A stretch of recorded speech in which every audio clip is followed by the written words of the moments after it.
Welcome to The Fix. This is your Friday session where we strip away the hype and answer the real questions about AI. Here we walk through 5 common questions about a key issue, subject, or topic in and around AI and provide clear, practical answers for small businesses. This week we're going to talk about data. Hi everyone, my name is Craig and it's very good to be with you this Friday to talk to you about data. And The Fix is where we strip away the hype and answer the real questions about AI. And this week we've seen a lot of questions about data. How much do I need? Where do I get it from? Do I even have enough to use AI properly? So today on The Fix, we just want to take a step back and answer 5 common questions that we have seen about data, AI, and small business. We're not going to turn this into a data science lesson. We just want to give you a clear indication of what sort of data and everything related to data that you need to get the most out of AI. Because most small businesses don't have a data problem. They have a clarity problem. So let's jump into the first question. And how much data does a small business actually need? It's far less than you think. You don't need big data. What you do need is relevant data. For example, that could just be hundreds of consistent signals beat thousands of random ones. Trends matter more than volume. Volume doesn't create insight, focus does. If you're waiting to have enough data, you'll be waiting forever. You've already got the data there to give you a clear indication of trends and patterns that AI can use. You've got it in your sales, you've got it in your customer feedback, you've got it in your sales calls. You've got a huge amount of data as a small business that you can actually begin to use to help you utilize AI to get more out of your business. So where should I get my data from? What we like to say is start where money and behavior already show up. So the best data usually isn't hidden. It's already there. You have sales conversations, email replies, website behavior, customer feedback, reviews.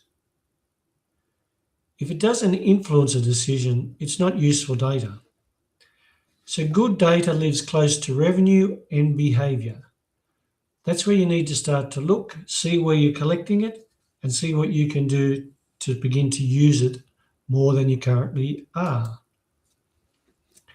Question 3. What makes data good data? Well, good data is usable, comparable, and reviewable. And it's decision linked. It's not just about accuracy alone. It's about usability. It needs to be consistent over time, needs to be tied to a decision, and needs to be reviewed regularly. If no one reviews it, it's not data. It's just storage. It's just information being stored somewhere. Data is stuff you use. Data is stuff you put, analyze, take action on, and improve your business. So if it's not being reviewed, it's just sitting there as storage. Let's look at question 4. How often should I review data? This is where people either overdo it or avoid it entirely. You should do it often enough to notice change, but not so often that you panic. As some people I know want to review it every hour. And then if something's down, they go into a panic. Oh, this is lost, this is gone.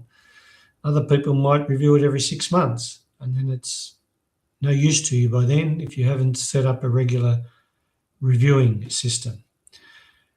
So what we'd like to do is weekly reviews for operational signals, monthly for strategic trends, please avoid daily panic checking. We all know that sometimes on a daily basis, we all get busy, we all get tied up, things happen that may prevent someone buying something, someone doing something, whatever. So don't get caught into a daily panic checking. Oh, I need to check this now, I need to check that. The goal is to be trend awareness, not micromanagement. Data should give you confidence, not anxiety. So don't get like you're running around like the chook with the storm coming, running around trying to get cover. Where do I go? Where do I go? Just set up a process to review your data. And what's the biggest data mistake small businesses make? Just collecting it without questioning it. And collecting it without knowing what question it's meant to answer. Are you just capturing data for the sake of capturing data? Or are you capturing meaningful data that's providing you insight and answers to questions? Dashboards can grow and have a whole range of charts and figures and line graphs and whatever, but clarity doesn't. You need to have ownership of insight. Data should answer a question, not create one. This is what you build your systems around. Your data should answer a question, not create one. Example, what do our sales today? You can tell that. What do our customers like about our products? You can tell that. What do our customers don't like about our products? You can tell that. What do we have in stock? You can tell that. How long until we run out of this stock based on current sales? You can answer that question. Make sure that the data answers a question, not creates new ones for you. And there are our 5 questions. So you don't need more data. You need fewer signals reviewed consistently with clear intent. That is where insight and better AI comes from. That's how humans make better decisions, and this is exactly how AI will become useful for you. You don't need to worry about having so much data, because AI will be able to start to predict trends and see patterns and see insights that you and I can't see. They'll be able to see it quicker, faster, more clearer than you and I, and give you insights on to take action. Even a small amount of data can give you some insights, can pick up some patterns that enable you to make some decisions to improve or to turn around certain parts of your business.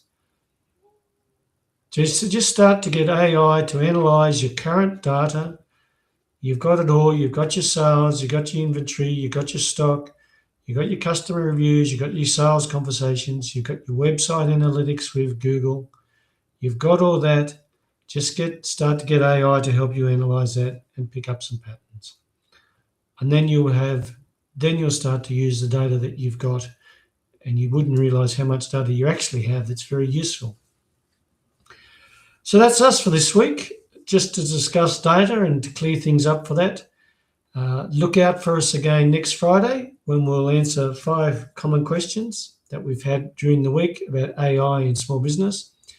Don't forget to check us out on Wednesday when we present the AI Shift, where we take a deeper look into utilizing AI within your business. So that's on Wednesday, and on Fridays we finalise the week with the fix, where we answer 5 common questions.